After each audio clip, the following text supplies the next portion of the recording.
I need to stay strong. I need to play that role that I'm in. Listen up how my ex-colleague and now a dear friend, Michèle Fabian, opens up about her recovery story as a leader at Apple. I had the honor to witness Michèle's incredible transformation, and today she is a true well-being role model to me. Welcome, Michèle. Hello, Zora. I am Michèle. I am a well-being and breathwork coach, and my theme as a coach is from busy to balance. I help busy people, especially in dynamic, fast-paced environments, to create more balance for themselves. And my mission is based on my own story because I was one of the very busy ones in my previous life, as I like to call it, being a leader of large teams in the corporate world for over a decade. And I'm very open sharing that my story that this happened at Apple, because I mean, in the end, it's also about a very supportive environment that I found there at the time. Back then, I always asked myself the question,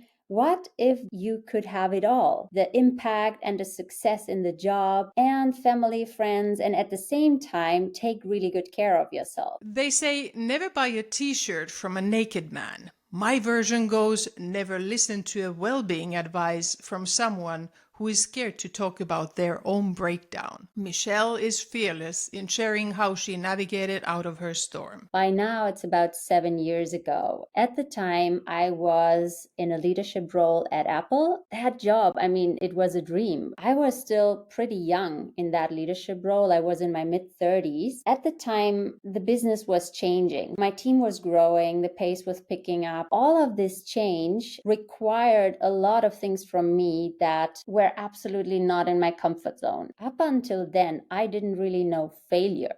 I never really had true struggles, at least not in my professional life until then. So it all was totally unfamiliar to me. And then job became life, and overuse of strengths became weaknesses. I was always very, very passionate about my jobs. And this is until today. If I'm doing something, I'm giving it my all and I'm giving it my best. I was living basically for my job. I didn't really have any big outside of my job life. So apart from traveling, the whole situation left me feeling or getting more and more deflated. I was also struggling with personal health issues. I couldn't sleep anymore really proper. I also had phases of anxiety. One of my powering strengths is my perseverance. My perseverance brought me to a lot of good places, but in that scenario, actually, my perseverance turned maybe also a bit into stubbornness, wasn't supportive anymore for me. I was just going,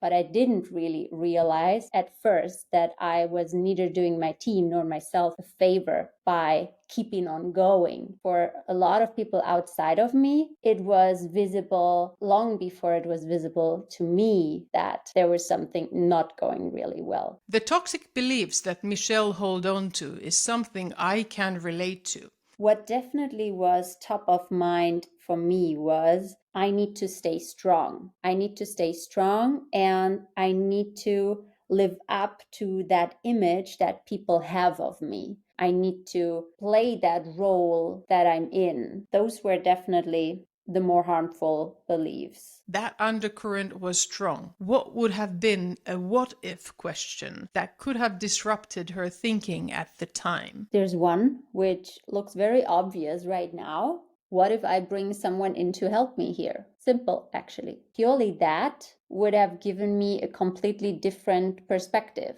Or what if I admit that I am not the best person to handle this right now? I asked Michèle what were the quicksand moments or patterns that made her sink deeper in the storm. Looking backwards, it really felt like a whole phase where almost every day I felt like being in quicksand, and then every day trying to do something different to get out of it. If there was a pattern of quicksand moments, it was definitely the not listening really to my team, not opening up myself about my struggles, trying to be that strong leader, have that sort of mask on, and at the same time also not really listening to what my team said. As Michèle held tightly onto her mask and tried to portray the perfect image of her, there were moments when people asked her to show her true self. And I remember one moment with one of my direct reports where she said, freaking Michèle, why can you never just be honest and true and freak out about things if something upsets you? I realized, oh, wow, actually, that's what's needed of me.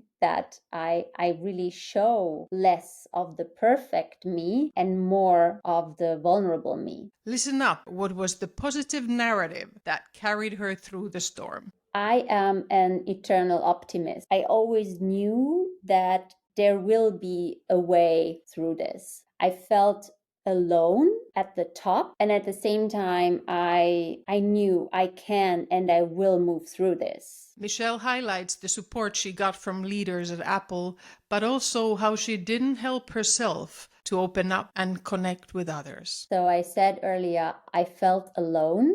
However, I felt alone because I made myself being alone, because I did not openly share how I felt and what I was going through, because I felt I need to be strong as a leader. I thought that was required of me, and I didn't know that actually what was required is that I'm being all of me. So that's why I isolated myself, and it was a choice of mine not to really open up. Part of it was also because my younger self didn't know otherwise. And at the same time, what was helpful was that I was surrounded by people who cared, my leaders, and also your support from an HR perspective and even higher up. There was tremendous support, people who cared, people who listened, and people who also believed in me. And then breakthrough finally came, and it was her leader who gave light on the life-changing one. I had basically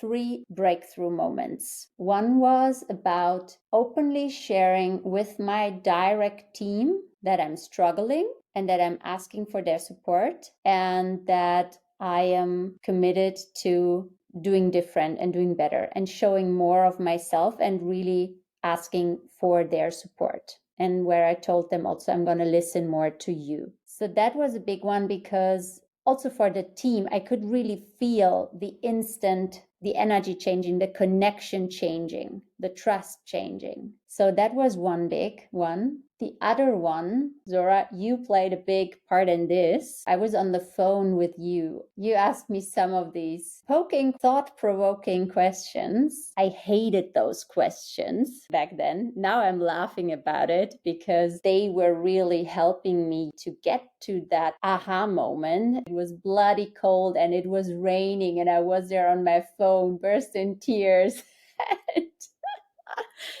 I couldn't hold my tears anymore. For the first time in a long time, I felt like, floodgates open, and it was a big emotional release for me. But it was good. It was really, really good. One of the best conversations ever. And the third one was actually a conversation with my leader, Mark, at the time. And it was actually the big turning point where we had a discussion about what if I step back from my role, to create space for myself, to take a step back and not completely exhaust myself. It just didn't feel good. My life just didn't feel good at the time. It may have looked good from the outside, but it really didn't feel good for me. That conversation and also that decision was one of the big turning points in my life. That's when I started also going on my own journey of creating more balance for myself and made it my mission to help others also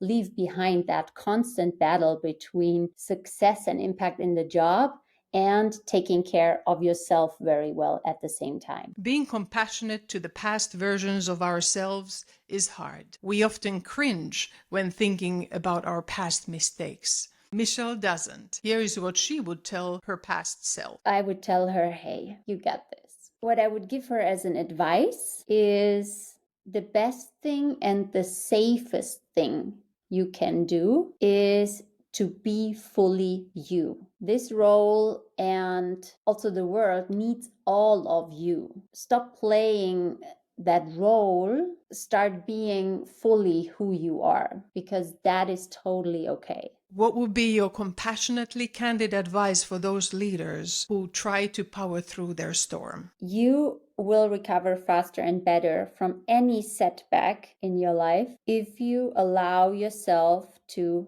fully feel everything and give space to really what is your experience right now. Give space to your emotions that come up to a certain situation instead of numbing yourself. All our emotions are sending us messages. What does this frustration maybe want to tell me? Or what does this sadness want to tell me? All of these feelings can come up and it's totally normal. I just think we don't talk much about it. I asked her, what do you know about recovery now that you didn't know then? There's one thing that I didn't have back then that I developed then over time, and I would give as an advice to everyone, actually, whether you're in a storm right now or you left the storm behind or you haven't even faced a storm ever, have good routines in place that support your balance and that keep you centered and keep you connected also with yourself. I definitely didn't have any healthy routines or good stress coping mechanisms in place back then. In fact, my stress coping mechanisms were pretty much self-destructive. Stress eating, shopping was definitely part of it. Yeah, and I know also other people struggle with alcohol. If that is a pattern of how you cope with stress, find something that is definitely more healthy. So, Michèle, looking back, what would your recovery book or chapter be called? And what would be on the cover of it? What came pretty clearly to me was back to me, letting go of anything that wasn't me, that was part of that role I was playing, and then finding my way back to the core of what is actually me. What am I strong at? What am I good at? What are my superpowers? What are my passions? Who is actually the leader I want to be? I would actually call a book that's about my life. I would call Unbecoming. Michelle Obama wrote Becoming. Michèle Fabian will write Unbecoming. It's all about, letting go of everything that wasn't supposed to be me in the first place. The book is white because white stands for clarity, and I'm just there, dressed in white, being me. And on the back side there is past me standing there in the pouring rain. The dress is soaking wet with an umbrella that's way too small. And how about the next chapter? The next chapter is called Alignment. So I've done a lot of work on myself these past years that led me to where I am right now. And the work is never done. So becoming even more clear and saying even more no to everything that is not fully aligned with me. That's the path I'm on. Letting go of things that don't serve me anymore and stepping even more into my passion and my power, the things that I am really, really good at. By doing so, I also hope to inspire others to do the same thing for them. That cover picture, crystal clear, is a dragonfly. Now, the dragonfly is actually a symbol of constant transformation, a symbol for the different phases in our lives, or in my life in that case. Thank you, Michèle. Your vulnerability and openness to be all of you is just inspiring and will surely help someone out there listening to this while in their storm today. What would you like to leave them with as your finishing thoughts? Take 100% responsibility of your life, and that will change everything. Because so often, especially when we're in this place where we're not feeling good, when we're overwhelmed, when we're struggling with something, we tend to look at what's causing this and what's the system that's causing this, or maybe the expectations are too high, or the company is moving too fast, or whatsoever. And all of these things, none of it we will ever change. As an individual, you will not change this right now, but you can always change the way you react with it and the way you deal with it and the way you take responsibility for yourself. Thank you, Zora. It was a big, big honor talking to you as always. I really, really enjoyed it.